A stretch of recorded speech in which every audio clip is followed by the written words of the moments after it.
Qu'est-ce que c'est que cette merde? Pitié, plus jamais ça, Vivi. C'était tellement pas nécessaire. Aujourd'hui, on parle de l'épisode 3 et encore une fois, je salue les décors. Whiskey Peak, l'ambiance western, le saloon, les cowboys, putain, je kiffe. La scène la plus marquante, bien sûr, le 1v100 de Zoro dans le saloon qui était vraiment très bien réalisé, même si je suis pas trop fan dans les films et les séries quand on interagit avec un personnage dans un rêve, là, Mihawk. Bon, je suis pas fan de ce truc là, mais ça c'est mon truc à moi.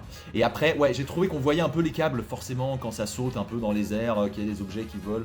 Ça me sort un peu du truc parfois, mais voilà. Le personnage le plus réussi, alors là je m'y attendais pas du tout, on le voyait déjà un petit peu dans l'épisode précédent, mais Mr. Nine, le mec a style de show quoi, genre désolé mais on ne voit que lui, il est trop cool, genre vraiment le personnage est trop réussi, l'acteur trop bien, il est bien meilleur que dans le manga ou l'animé, il est complètement oubliable normalement, et là désolé mais on ne voit que lui, il brille, genre je l'adore, il est trop bien. Perso raté par contre, Igaram, j'y arrive pas, genre il est cool hein, mais pour moi c'est pas Igaram, genre je l'imaginais pas du tout comme ça. Dans cet épisode j'ai beaucoup apprécié aussi les interactions entre les membres de l'équipage, notamment le côté un peu bande d'ados de Sanji et Usopp, entre mecs là qui vont draguer les meufs à l'étage, trop drôle, même si Usopp, concentre-toi mon frérot, t'es en flirt avec Kaya, qu'est-ce que tu nous fais là? Pour moi, cet épisode mérite un bon 8 sur 10. Dites-moi si vous êtes d'accord en commentaire. Je parlerai de l'épisode 4 dans ma prochaine vidéo. Pourquoi est-ce que je lui retire 2 points? Eh bien tout simplement parce qu'on a eu la pire scène de tout le live action de One Piece.